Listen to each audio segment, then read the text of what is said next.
ಇನ್ನು ಕಿಡ್ನಾಪ್ ಕೇಸ್ನಲ್ಲಿ ಶಾಸಕ ರೇವಣ್ಣಗೆ ಮತ್ತೆ ಸಂಕಷ್ಟ. ಇಂದು ಹೈಕೋರ್ಟ್ನಲ್ಲಿ ರೇವಣ್ಣ ಜಾಮೀನು ಭವಿಷ್ಯ ನಿರ್ಧಾರ ಆಗಲಿದೆ. ಬೇಲ್ ಪ್ರಶ್ನಿಸಿ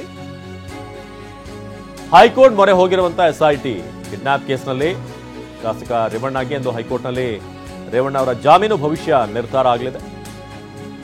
ಬೇಲ್ ಪ್ರಶ್ನಿಸಿ ಹೈಕೋರ್ಟ್ ಮೊರೆ ಹೋಗಿರುವಂತಹ ಎಸ್ಐಟಿ ಅರ್ಜಿ ವಿಚಾರಣೆ ನಡೆಸಲಿದೆ ಕೋರ್ಟ್. ನ್ಯಾಯಮೂರ್ತಿ ಕೃಷ್ಣ ಎಸ್ ದೀಕ್ಷಿತ್ ಪೀಠದಲ್ಲಿ ಇಂದು ವಿಚಾರಣೆ ನಡೆಯಲಿದೆ. ಹೈಕೋರ್ಟ್ ಬೇಲ್ ರದ್ದುಪಡಿಸಿದ್ರೆ ರೇವಣ್ಣಗೆ ಮತ್ತೆ ಕಂಟಕ ಎದುರಾಗುತ್ತೆ. ಒಂದು ವೇಳೆ ಏನಾದರೂ ಹೈಕೋರ್ಟ್ ಬೇಲನ್ನು ರಿಜೆಕ್ಟ್ ಮಾಡಿದ್ರೆ ಶಾಸಕ ರೇವಣ್ಣ ಮತ್ತಷ್ಟು ಟೆನ್ಷನ್ ಅಲ್ಲಿ ಸದ್ಯಕ್ಕಿರೋದು. ಕಿಡ್ನಾಪ್ ಕೇಸ್ನಲ್ಲಿ ಶಾಸಕ ರೇವಣ್ಣಗೆ ಮತ್ತೆ ಒಂದಷ್ಟು ಸಂಕಷ್ಟ ಎದುರಾಗಬಹುದು. ಸದ್ಯಕ್ಕೆ ಬೇಲ್ ಮೇಲೆ ಹೊರಗಿರುವಂತಹ ರೇವಣ್ಣ ಇವತ್ತು ಜಾಮೀನು ಭವಿಷ್ಯ ಒಂದು ಬೇಲ್ ಏನಿದೆ ಅದನ್ನು ರದ್ದು ಮಾಡಬೇಕು ಅಂತ ಎಸ್ಐಟಿ ಅವರು ಅರ್ಜಿ ಸಲ್ಲಿಸಿದ್ದಾರೆ. ಇದರ ಅರ್ಜಿ ವಿಚಾರಣೆ ನಡೆಯಲಿದೆ. ನ್ಯಾಯಮೂರ್ತಿ ಕೃಷ್ಣ ಎಸ್ ದೀಕ್ಷಿತ್ ಅವರ ಪೀಠದಲ್ಲಿ ನಡೆಯುವಂತಹ ಒಂದು ವಿಚಾರಣೆ. ಒಂದು ವೇಳೆ ಏನಾದರೂ ಹೈಕೋರ್ಟ್ ಬೇಲನ್ನು ರದ್ದುಗೊಳಿಸಿದರೆ ಮತ್ತೆ ರೇವಣ್ಣಗೆ ಸಂಕಷ್ಟ ಎದುರಾಗುತ್ತೆ. ಶಾಸಕ ಎಚ್ ಡಿ ರೇವಣ್ಣ ಮತ್ತೆ ಜೈಲು ಪಾಲಾಗೋದು ಬಹುತೇಕ ಫಿಕ್ಸ್ ಆಗಿದೆ. ಇನ್ನು ಹೊರದೇಶದಲ್ಲಿ ಇದ್ದಿದ್ದರಿಂದ ಪ್ರಜ್ವಲ್ ಬಂಧನ ತಡವಾಗಿದೆ ಅಂತ ಸಂತ್ರಸ್ತ ಮಹಿಳೆಯರಿಗೆ ಬಂದು ದೂರು ಕೊಡಲು ಹೇಳಿದ್ದೇವೆ. ಯಾರ್ಯಾರು ತೊಂದರೆಗೊಳಗಾಗಿದ್ದಾರೆ ಎಲ್ರಿಗೂ ಕೂಡ ದೂರು ಕೊಡೋಕೆ ಹೇಳಿದ್ದೀವಿ ಅಂತ ಬೆಂಗಳೂರಿನಲ್ಲಿ ಗೃಹ ಸಚಿವ ಪರಮೇಶ್ವರ್ ಹೇಳಿಕೆಯನ್ನು ಕೊಟ್ಟಿದ್ದಾರೆ.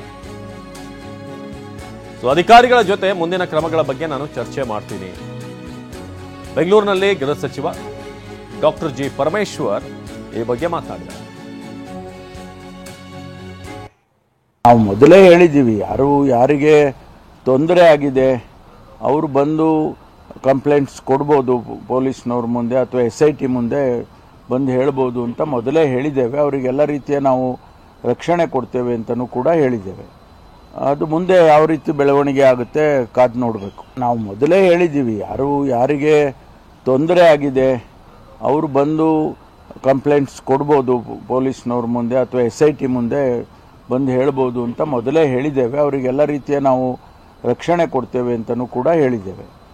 ಅದು ಮುಂದೆ ಯಾವ ರೀತಿ ಬೆಳವಣಿಗೆ ಆಗುತ್ತೆ ಕಾದು ನೋಡಬೇಕು. ನಾವು ಮೊದಲೇ ಹೇಳಿದ್ದೀವಿ, ಯಾರಿಗೆ ತೊಂದರೆ ಆಗಿದೆ ಅವರು ಬಂದು ಕಂಪ್ಲೇಂಟ್ಸ್ ಕೊಡ್ಬೋದು ಪೊಲೀಸ್ನವ್ರ ಮುಂದೆ ಅಥವಾ ಎಸ್ಐಟಿ ಮುಂದೆ ಬಂದು ಹೇಳ್ಬೋದು ಅಂತ ಮೊದಲೇ ಹೇಳಿದ್ದೇವೆ. ಅವರಿಗೆಲ್ಲ ರೀತಿಯ ನಾವು ರಕ್ಷಣೆ ಕೊಡ್ತೇವೆ ಅಂತಲೂ ಕೂಡ ಹೇಳಿದ್ದೇವೆ.